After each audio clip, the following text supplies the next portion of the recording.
안녕하십니까, 김광수 소장입니다. 2017년 3월 세 번째 동영상 촬영을 시작하겠습니다. 어제는 1편과 첫 번째, 두 번째 동영상 촬영을 했는데요. 이어서 오늘은 이제 세 번째, 네 번째 동영상 촬영을 합니다. 어떤 때는 이제 하루에 4개를 다 찍기도 하고, 또 뭐, 어떤 때는 이제 하루에 2편씩 찍기도 하고, 뭐 이렇게 합니다만, 어쨌든 지금 이제 동영상을 시작한 게 거의 지금 언제부터 시작했나? 2014년 가을부터 했으니까, 여름에 막 가을부터 했으니까 2015, 16, 17, 막 올 이제 여름이 지나면은 이제 만 3년이 되네요. 사실 어떤 뭐 방송 프로그램이든지 어떤 어떤 그 정기적인 어떤 간행물이랄까, 기사랄까, 뭐 이런 것들이 사실 1년 이상 하기 쉽지 않죠. 첫째는 뭐, 사람들이 이제 그 포맷에 익숙해지면은 다소 좀, 뭐라 할까요. 이제 그 콘텐츠 질이라든지, 뭐 이런 것들이 높아지지 않는 한은, 이렇게 금방 또 이제 물리기 쉽고요. 식상하게 조금 물리기 쉽고, 그 다음에 그런 걸 또 1년 이상 지속할 만한 컨텐츠력이나 어떤 그 사람들의 관심을 계속 이렇게 끌만한 뭐 이런 것들을 계속 이렇게 지탱할 만한 그런 그 능력이, 그 능력을 확보하기가 쉽지 않죠. 물론 이제 저희는 이제 직업이 이제 또 연구하는 직업이고 또 뭐 이제 연구소이기 때문에 뭐 다들 아시는 것처럼 매일 보고서들이 나가죠. 그래서 뭐 그런 컨텐츠라든지 이런 이제 일반 시민들을 상대로 해서 또 시민 공부방을 상대로 해서 동영상 강연이라든지 이런 걸 하는 건 그렇게 뭐 어렵거나 뭐 어떤 컨텐츠가 부족해서 뭐 또 딸려서 못 한다든지 그런 일은 없죠. 오히려 저희가 지금 이게 동영상을 지금 한 달에 4편씩 찍어내는데 못 따라오시죠. 양이라든지 내용을 따라오기가 쉽지 않죠, 사실은. 근데 이것만 착실히 4편, 한 달에 뭐 4편 다 하면 좋겠지만, 4편을 다 못 하더라도 꾸준히 하시면 아마 적어도 웬만한 그 수준 이상의 대학이나 아니면 웬만한 대학원 정도의 경제학을 전공한 정도가 되실 거예요, 아마. 벌써 지금 이제 2년 반 됐으니까. 초창기부터 이렇게 꾸준히 이렇게 동영상들을 따라오신 분들은 아마 상당한 뭐 이 경제 이제 현안이라든지 어떤 시사 경제 문제들에 대해서 아마 상당한 이해력이나 어떤 시야가 넓어졌을 걸로 이렇게 생각을 합니다. 근데 어쨌든 물론 좀 여러 가지 팟캐스트라든지 정치 관련한 이런 것은 뭐 욕하고 뒷담화하고 뭐하고 뭐 언론이나 신문이나 뭐 이런 데서 나온 거 재탕, 3탕, 뭐 5탕, 10탕까지도 하고 막 그러죠. 예, 뭐 그러다 보니까 그런 것들이 어떤 무게는 어떤 사람들에게 공감이나 어떤 문제 해결력이나 문제를 인식하고 문제를 해결하는 이런 것보다는 재미죠, 그냥. 어떻게 하면은 더 웃기는 소리 한마디 더 하고 어떻게 하면 조금 더 이렇게 사람들 좀 자극시키고 해서 나한테 관심을 끌 것인가 하는, 어떻게 보면 이제 저급화됐죠. 예, 저급화됐죠. 그리고 전체적으로 보면은 일반 사람들의 그 정치적인 수준이랄까 감각이랄까 어떤 정치를 바라보는 시각이 곡해되기 쉽죠. 그런 것에 비해서.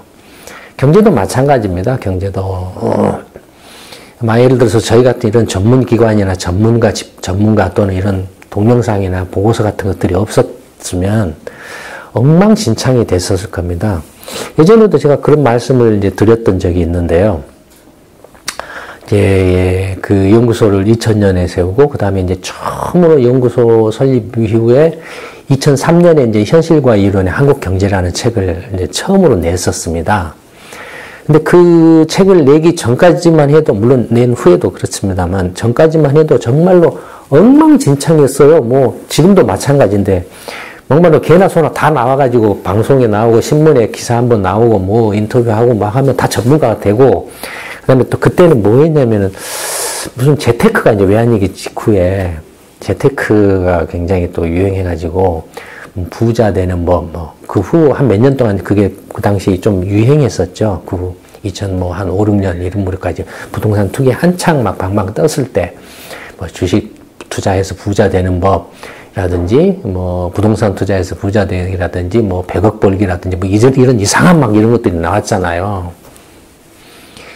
그런 사람들, 예를 들어서 주식 투자해서 부자 되기라든지, 부동산 투자해서 부자 되기라든지, 100억 벌기라든지, 지가 그렇게 해서 벌지, 굳이 그걸 남한테 알려준다고. 근데 저는 돈을 못 벌면서 사기를 치고, 거기에 또 사람들이 혹해서 넘어가고, 그렇게 해서 책이나 팔아먹고, 뭐 신문이나 이런 데서 뭐 좀, 뭐 이렇게 이제 광고 뭐 얻었고, 뭐 같이 이제 얼싸덜싸 해서 막 이렇게 했다 이거죠. 근데 어쨌든 그랬었어요. 그 당시 뭐 지금도 그렇지만 그 당시에 상당히 심각했어요. 근데 이제 현실과 이루는 한국 경제라는 책이 탁 나가고 나니까 변화가 있었어요. 변화가. 이제 적어도 이 책이 그 당시로 치면 한국 당시 2003년에 이게 책값이 3만 원이었거든요. 할인이 일체 없이 3만 원이었거든요. 그러니까 3만 원이었는데 그때 그 전부 한 거의 15,000분까지 1판, 2판, 3판까지 찍었던 거 그러니까 거의 2만 권이 나갔어요. 3만 원짜리가 그 당시에. 상상을 할 수 없을 정도의 이게 정말 엄청난 일이었죠. 그러니까 웬만한 그 당시 이제 그 이른바 경제에 대해서 한가닥 하네 뭐 하네 내가 전문가네 아니면 내가 오피니언 리더네 뭐 하는 사람들이 다 사서 봤어요. 그 정도면은 다 봤어요. 그러니까 적어도 이제 그런 정도 수준의 사람들이 그 책을 보고 나서 어떻게 됐겠습니까? 아니 강호에 이런 고수가 있었다니 뭐 이런 식이 되겠죠. 그다음에 내가 함부로 그냥 엉터리로 어설프게 까불었다가는 이런 고수한테 그냥 일격에 날아갈 수도 있겠네라고 이렇게 조심하겠죠. 그래서 많이 걸러졌었어요 그때. 이 현실과 이론이라는 이제 책이 1권인 2003년, 2권이 바로 2004년, 그 다음에 3권이 2005년인가 6년에 좀 나갔던 것 같아요. 원래는 이제 매년 이렇게 내려고 했다가 여러 가지로 뭐 일들이 많아지고 또 뭐 이렇게 복잡해지고 해서 안 했는데 어쨌든 그 현실과 이론의 한국 경제라는 책이 나가고 나서 적어도 김광수 경제연구소라는 곳이 참 그 어떤 곳인가 알만한 사람들은 이제 알게 되고 그 다음에 경제 전문가 또는 경제 대가 뭐 예를 들어서 경제 고수라는 게 어떤 것인가 하는 것을 좀 맛을 본 이제 그런 계기가 됐던 것 같아요. 그래서 그 후에는 상당히 그런 이런저런 엉터리들이 많이 이렇게 걸러지고, 그 다음에 신문이나 이런 데서도 짜집기 하고, 뭐, 외신 기사 뺏기고, 뭐, 또 지가 뭐, 기사 쓴다고 이렇게 어쩌고저쩌고 해도, 어쨌든 그런 이제 우리 그 연구소의 보고서나 책의 어떤 양식들을 다 따르고 흉내 내기 시작한 거예요. 예전에는 무슨 그 도표라는 게, 그래프라는 게 없었어요. 기껏 있어봐야 표 있었어요. 숫자 나열한 표. 표만 있었어요. 근데 우리 연구소가 이제 이렇게 그래프 화해서 이제 시각적으로 사람들에게, 그러니까 어떤 그 이론적으로 이렇게 설명하려면 굉장히 복잡하고 길고 어려운데, 그걸 이렇게 그림 형태로 이렇게 시각화해서 설명을 하면 훨씬 이해가 빠르고 직관적으로 설명이 가능하다 이거예요.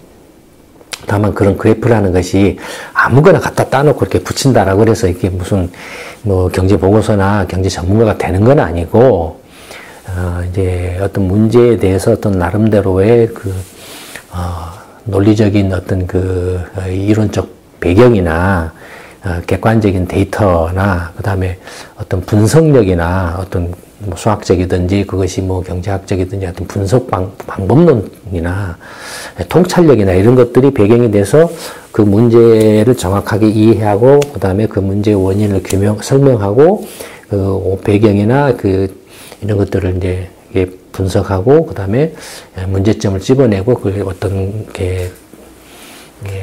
뭐 어떻게 이제 뭐 하면 될 것인가 또는 어떻게 전개될 것인가 뭐 이런 식으로 이제 이렇게 이렇게 나름대로 이제 논리적인 어떤 체계를 만들죠. 그 체계 속에서 일반 사람들이 이해하기 쉽게 그 논리적인 흐름이나 어떤 논리적인 근거를 이해하기 쉽게 그림으로서 이제 이렇게 삽입을 하는 거죠.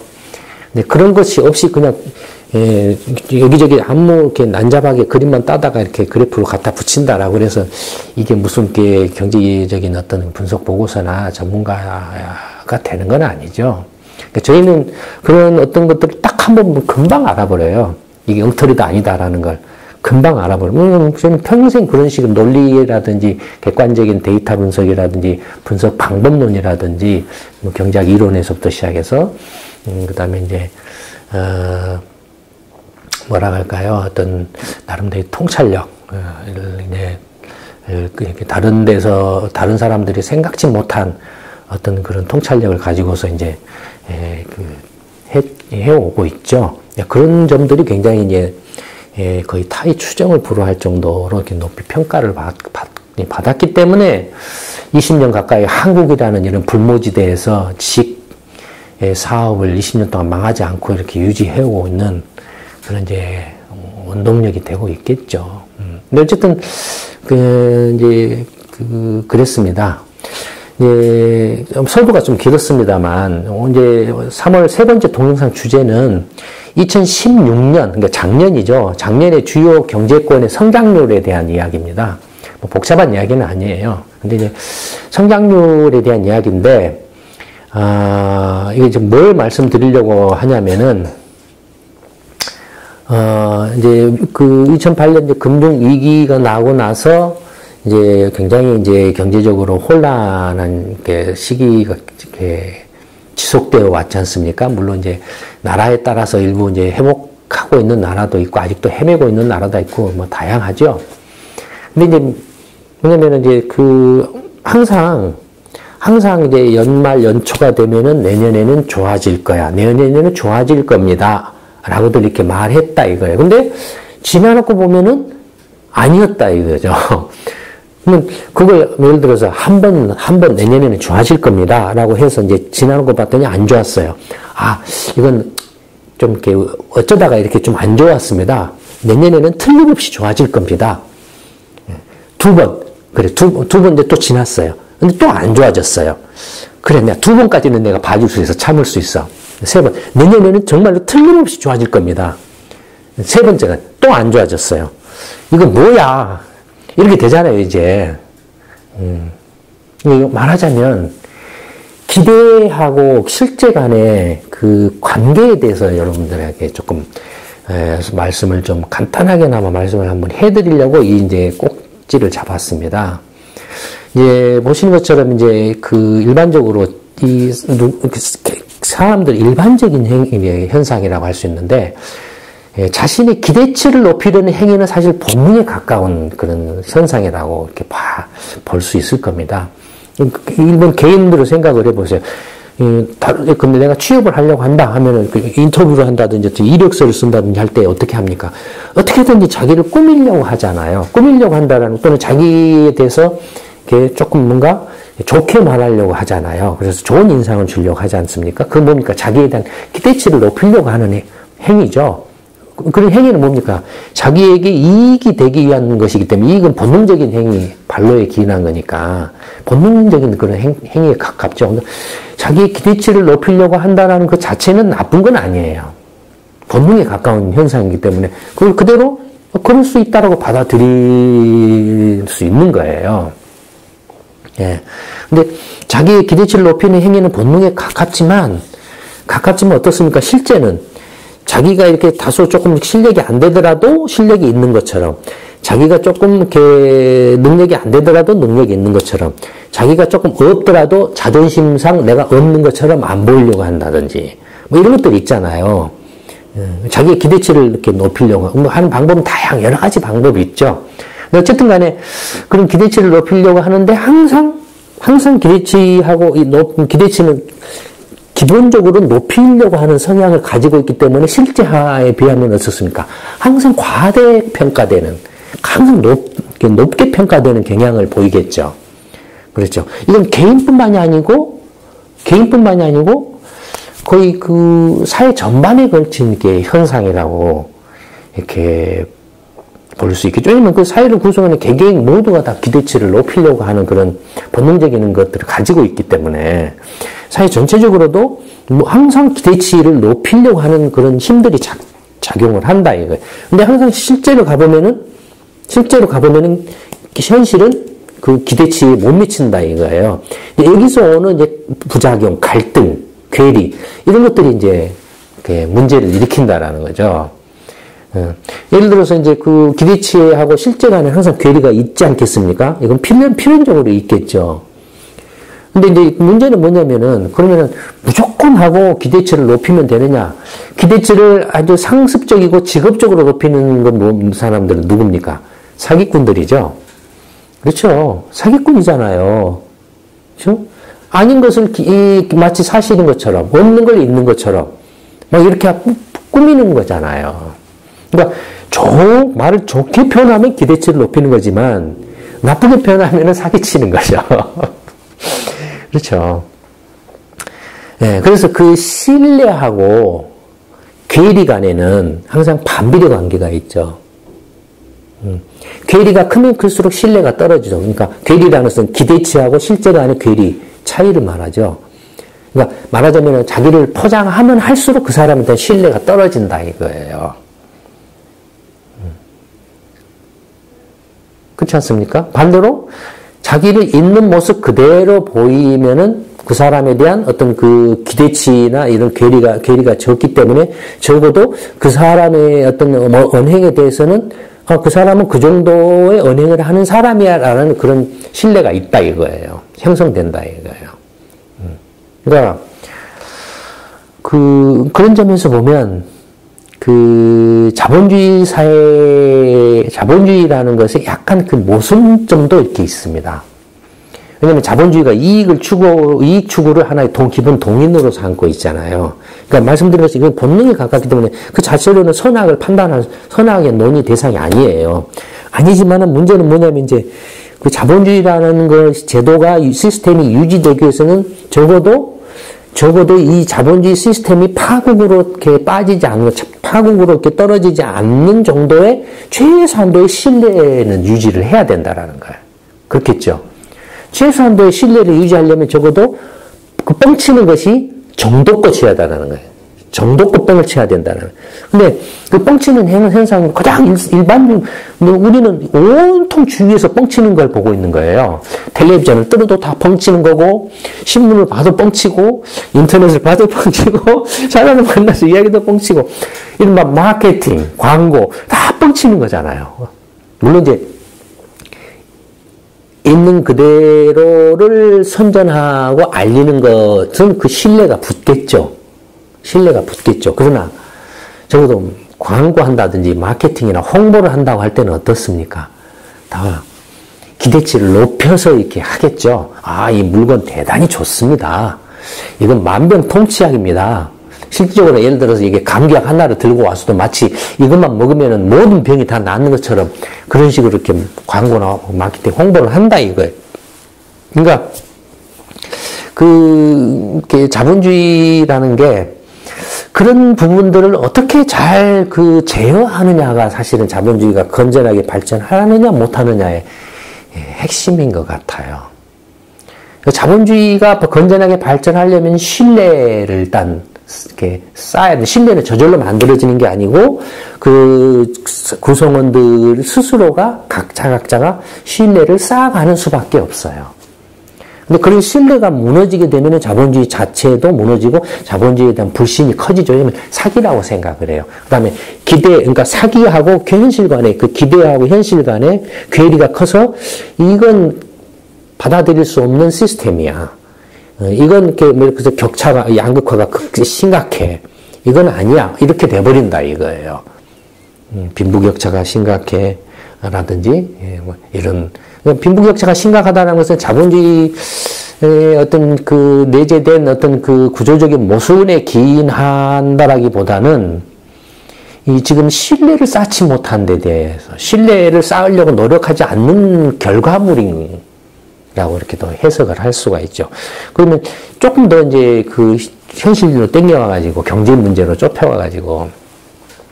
그런데 이제 정치권하고 정부에 대해서 어떻게 생각하는가? 일반 사람들은 정치권이 정치를 잘하고 정부가 정책을 잘 해서 하면은 내가 삶이 좋아질 거야 라는 그런 기대를 갖고 뭐 정치 뭐 선거를 해서 정치인을 뽑는다든지 정부에 대해서 이렇게 비판이라든지 칭찬이라 이런 걸 하지 않겠습니까? 그러니까 중요한 것은 자본주의 어떤 시스템의 어떤 그 기대와 신뢰 간의 관계를 갖다가 서로 지속 가능하고 안정적으로 그러면서도 그 괴리가 너무 커지지 않게끔 통제해서 이렇게 불평불만이나 갈등이 이렇게 커지지 않도록 하는 그 가장 최우선의 책임을 갖는 집단이 정치권하고 정부라고 할 수 있죠. 그렇지 않습니까? 정치권과 정부가 문제는 그런 역할을 해야 되는데 오히려 정치권과 정부가 그 이른바 자기 마케팅, 자기에 대한 기대치를 막 높인다 이거예요. 왜냐면 한번 내가 정권을 잡으려고, 한번 해먹으려고, 내가 한 자리 해먹으려고, 장관 하나 해먹고, 뭐도 해먹고, 또 내가 먼저 조금 이렇게 챙겨 먹으려고. 이게 권력이니까, 정치하고 정부는 권력이니까, 권력기구이니까, 해먹으려고 이렇게 자기 포장을 하고, 막 자기에 대한 기대치를 막 높인다 이거예요. 내가 대통령이 되면은, 막, 모두 그냥 전부 월급, 소득 다 이렇게 몇백만 원씩 주겠습니다. 그래서 뭐, 양극화를 해소하겠습니다. 뭐 이런 사기를 막 친다 이거예요. 포장을 하고.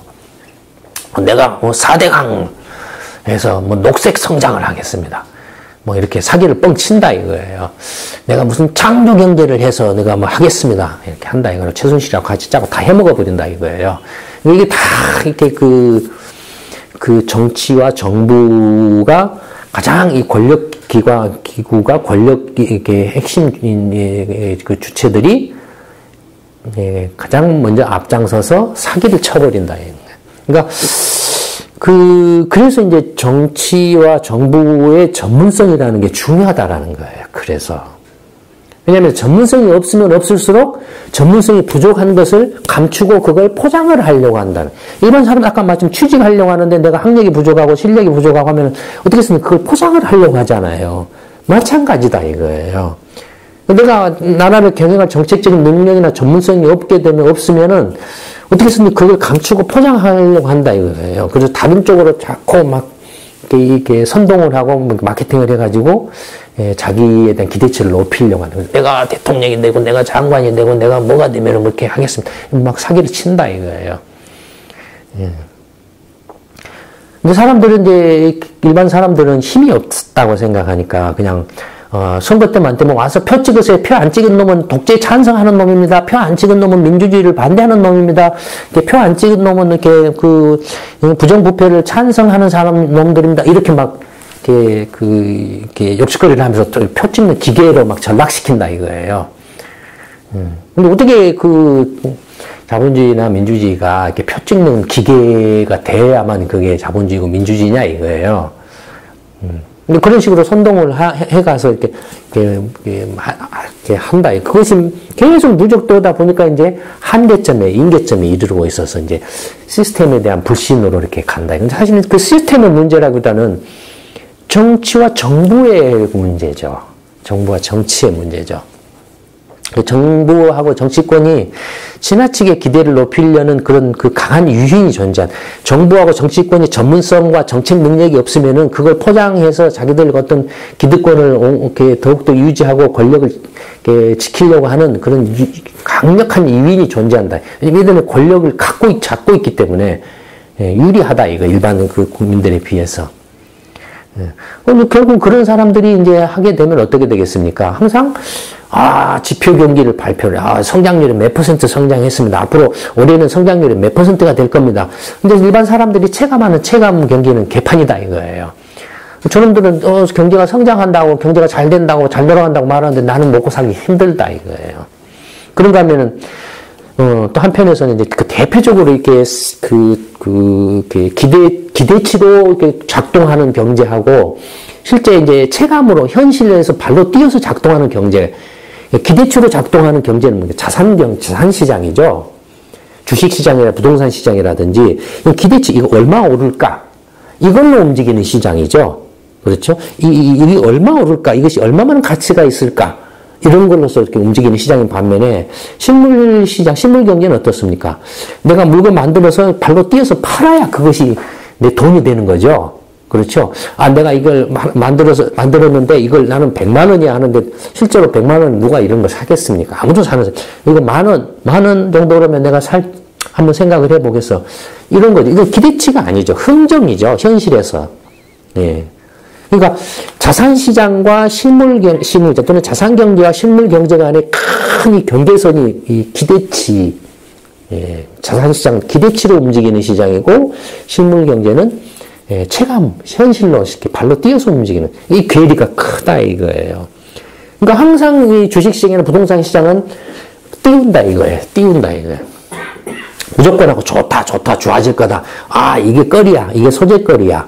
가치를 높이는 소재거리야. 이런 것만 본다 이거예요. 물론 그런 것들이 이렇게 긍정적인 역할이나 기능을 하는 면도 있습니다. 있는데 그보다는 항상 그런 것들이 지나치게 강조될 때마다 어떻게 됐죠? 거품을 일었죠. 거품을 일고 또 거품이 붕괴되면서 붕괴된 그 충격이 다 실물 경제로 갔죠.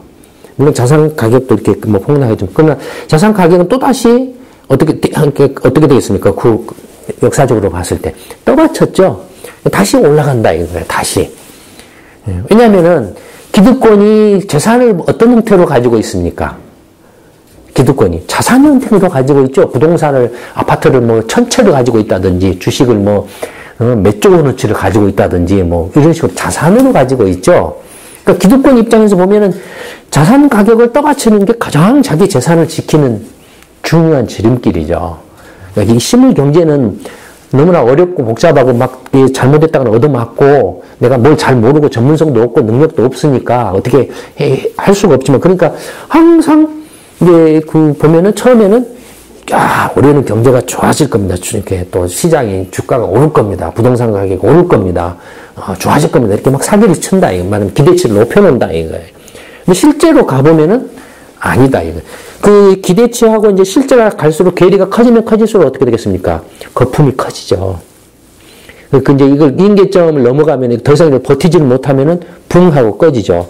근데 이 기대치하고 실제하고가 괴리가 커지는데 그럼 기대치가 커지면서 이게 쭉쭉쭉 높아지는 그 밀어 올리는 힘은 뭡니까? 밀어 올리는 실제로 주식이든지 부동산이든지 뭐 이런 것들이 이렇게 쭉쭉쭉 올라가잖아요. 그러면 이게 사람들이 저게 올라가니까 내가 월급 받은 돈 가지고 그 주식 사고 부동산 사자 이렇게 사는 겁니까? 아니죠. 어떻게 사죠? 빚내서 사죠. 빚내서 사잖아요. 내가 빚을 내서라도 저거 막 올라가니까 지금 사놓으면은 그 빚 갖고도 내가 시세 차익을 번다라고 생각을 해서 하는 거죠. 그런 거예요. 그러니까 트럼프 랠리라는 것도 그런 거죠. 트럼프 랠리라는 것도 일종의 트럼프 정부가 뭐 이렇게 대통령이 돼서 투자도 하고 세금도 확 깎을 거야. 그러면 경제가 확 좋아질 거야. 근데 생각을 해보십시오. 그런 세금도 깎고 뭐 투자를 하고 하는 것이 지금까지 한 번도 그런 걸 안 해왔다라면 모르지만 계속 그렇게 해왔거든요. 레이건 정부 때도 그렇게 했고 부시 정부 때도 했고 더 거슬러 올라가면 그렇게 해왔거든요. 근데 그러면 정말로 잘 됐냐 이거예요. 레이건 정부 때 그렇게 해서 잘 됐냐 이거예요. 나중에는 후에는 어떻게 됐죠? 거품이 꺼졌죠. 뭐 블랙 먼데이네 뭐네 하고 또 이렇게 부동산 거품이 꺼졌다가 그다음에 또 이렇게 이렇게 부시 때 감세했다가 그렇게 또 뭐 경기 부양한다고 금리도 확 내렸다가 훅 떴다가 2008년 글로벌이 벙 하고 깨졌죠. 그렇죠. 그런가 하면은 IT 혁명이야. 이렇게 뉴 이카노미야. 이거 언제 막 이게 IT 쪽에는 무조건 사야 돼. 주식 막 산다 이거. 여기다 묵 기대치가 어마어마하게 올랐다가 소 팔고 노 팔고 막 은행 빚 땡겨가지고 사고 집 팔아가지고도 샀다가 붕 하고 꺼져버리죠. 붕 하고는 그 IT 법을 붕괴죠. 그렇다 이거예요. 그러니까 그 기대치하고 기대하고 그 실제 간의 괴리 문제가 자본주의 시스템, 자본주의 시장 경제를 건전하게 유지하는 데 있어서 이게 중요한 변수라는 거예요. 중요한 변수라. 이 기대치하고 실제 간의 괴리가 커지지 않도록 어떻게 그 전문성과 어떤 정책적인 능력을 가지고 잘 컨트롤해 가느냐가 자본주의 시장 경제를 건전하게 유지해가는 아주 키포인트, 핵심이라고 이렇게 보여진다 이거예요. 근데 실제는 어떻습니까? 아까도 말씀드렸던, 근데 미국 FRB 같으면은, 주가를 부양을 해야 돼. 또는 주택 가격을 부양을 해야 돼. 금리를 마이너스로 0%로 내고 QE, Q2, QE3, QE2, QE3 막 이렇게 해야 돼. 이렇게 막 한다 이거. 근데 실제 현실 경제는, 실물 경제는 주가가 벙벙벙벙 떴다. 주가가 2배나 올랐다 이거예요. 그러면은 미국 사람들이 그 2010년에 비해서 지금 주가가 2배로 올랐으니까 2배로 잘 살아야 되잖아요. 만약에 그런 식이라면. 집값도 거의 2배 가까이 올랐다 이거예요. 그러면 물론 이제 그 중고주택은 조금 더 높아졌지만, 하여튼 그 금융위기 발생하기 전 수준처럼 사람들이 내가 잘 산다, 괜찮다라고 생각했던 그런 거품이 절정에 달했던 그 상태 정도는 돼야 되잖아요. 근데 FRB가 금리를 막 낮추고 양적 확대책을 하고 뭘 해서 주가나 이렇게 주택 가격이나 자산 가격은 벙 떴는데 경제는 좋아집니다. 매년 해서 좋아지야. 그래서 지금 주식 사야 돼. 지금 집을 사야 돼. 막 이렇게 했는데 실제 실물 경제는 형편이 없다 이거예요. 형편이 없다. 근데 그러다 보니까 트럼프 같은 사람이 나와버린다 이제는. 트럼프는 이제 더한 사기를 친다 이거예요. 내가 4% 성장을 해. 일자리 내가 2,500만 개를 만들어낼 거야. 그래서 멕시코에 벽도 치고 중국, 일본, 독일, 한국 니네들 미국에다 더 이상 맘대로 물건 못 팔아. 그다음에 물론 미국 유권자들이 취재할 수 있어요. 이렇게 자기 일자리 문제라든지 어떤 그 소득 불평등의 확대라든지 양극화 문제가 심각해졌다든지 노후가 불안해졌다든지 그래서 정치권에 대한 불만과 그걸 물갈이할 수 있는 선택의 자유가 있죠. 근데 왜 트럼프냐 이거예요. 부동산 사업자로 이렇게 어마어마한 그 부를 쌓은 차라리 그런 거를 이렇게 못 사는 사람들이 못 사는 사람들의 문제를 해결해 주려면은 오히려 좀 이렇게 그런 못 사는 사람들을 이해할 수 있고 실제로 그런 못 사는 사람들처럼 같은 생활을 해온 사람을 대통령으로 뽑아서 이렇게 문제를 해결하라고 해야지. 완전히 자기 사업이나 자기 딸 자식 사업이나 이런 거 마저도 이렇게 대통령이 돼가지고 챙기려고 하는 사람. 그 다음에 선거 전에는 나 올가 다 때려잡고 하고 하겠다고 했는데 딱 선거 끝나고 나니까는 내가 언제 그랬어 하고 전부 올가 사람 데려다가 장관시키고 하는 사람. 예를 들자면은 이것도, 그러니까, 과잉 기대치를 높여놓고, 이렇게, 마구잡이로 질러대서 기대치를 말하자면 사기다 이거예요. 사기에 넘어간 거예요. 그러니까 예를 들어서 이렇게 미국 같으면은 지금 작년 2016년 경제 성장률이 1.6%였습니다.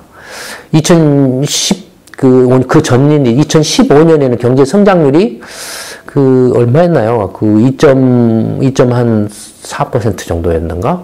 2.2%였나요? 이 정도 됐을 거예요. 제가 숫자는 정확히 모르겠는데. 실질 GDP 성장률이 2.4%, 2.5%에서 작년 2016년에는 1.6%로 쑥 떨어졌어요. 그러면은 2016년 초나 2015년 말에는 미국 FRB나 미국 주식시장이나 미국 정치권이나 다 뭐라고 말해요? 2016년에는 정말로 미국 경제가 본격적으로 이제 성장 궤도에 들어갈 거다. 이렇게 말을 했어요. 근데 실제는 또 다시 팍 꼬꾸라진 거예요. 꼬꾸라진 거예요. 미국만 그러냐? 중국도 그렇죠. 중국도 계속 이렇게 이제 감속하죠. 중국도 감속하죠.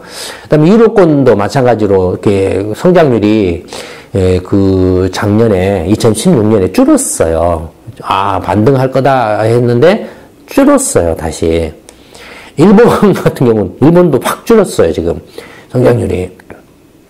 일본도 이것도 지금 물가 상승률이 낮아가지고 명목 성장률은 굉장히 낮은데 만약에 물가 상승률마저 높게 이렇게 잡혔더라면 실질은 다 0%나 마이너스로 떨어졌을 거예요.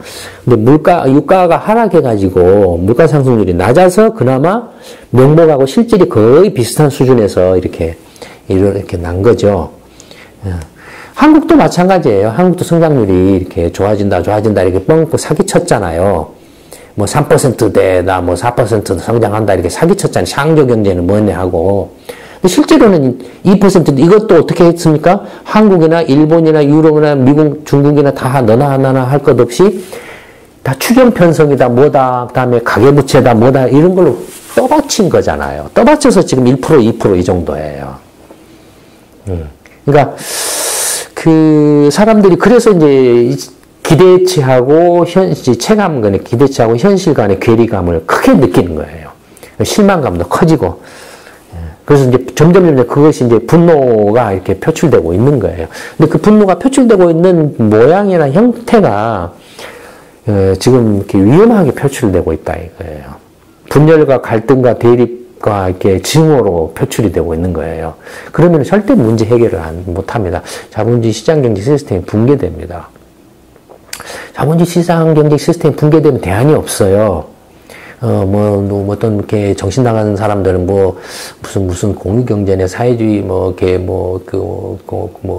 공공경제네, 이렇게 떠들고 있지만, 역사적으로 그런 경제가 성립해서, 이렇게 성공한 예도 없고, 예, 오히려 그에 가까운 공산주의는 망했죠. 실패해서 망했죠. 그 다음에 지금 현재도 지금 자본주의 시장경제에서 가장 문제거리고 골칫거리가 뭡니까? 공공부문이죠. 공공경제 분야죠. 완전히 그 비생산적이고 비효율적이고 관료주의적이고, 가장 낭비적인 그런 대목의 분야죠. 그러니까 이런 거기 때문에. 어쨌든 전체적으로 보면 이제, 지금 점점점 갈수록 이렇게 기대하고 실제 간의 괴리가 이렇게 확대되고 있는데, 이것을 어떻게 그 조화를 이룰 것이냐는, 결국에는 일반 시민들 스스로가 가장 그 자본주의 시장 경제를 운영하는 그 가장 꼭대기에 있는 정치와 정부를 이렇게 장악을 해서 직접 자기들이 그 주체가 돼가지고, 자본주의 시장 경제가 건전하게 기대와 실제 간의 괴리가 벌어지지 않도록 건전하게 유지되도록 하는 식으로 이렇게 나라를 직접 만들어가는 것 외에는 방법이 없어요. 무슨 트럼프라든지 브렉시트라든지 르페인이라든지 누구라든지 어떤 홍길동이나 개똥이나 최순실이나 이런 애들이 문제를 해결해 주지 않아요. 몇십 년 동안 그렇게 경험을 해왔는데 누가 해결해 준 사람이 누가 있었습니까? DJ 노무현 해결했더라면 지금 이명박이나 박근혜나 최순실 같은 이런 상황이 벌어지겠습니까? 이런 사람들이 나왔겠습니까? 그때 모든 사람들이 지금 나와서 이제 대통령이 화근에 뭐 하냐고 사기치고 공갈친다라는 것이 말이 됩니까? 지금? 그런 거죠. 예, 하여튼 세 번째 동영상 주제는, 경제 성장률을 이렇게 꼭지로 잡았지만, 내용은, 기대와 현실 간, 실제 간의 괴리 문제, 자본주의 시장 경제에 있어서의, 괴리 문제에 대해서 말씀을 드렸습니다. 세 번째 동영상 촬영은 이걸로 마치도록 하겠습니다. 감사합니다.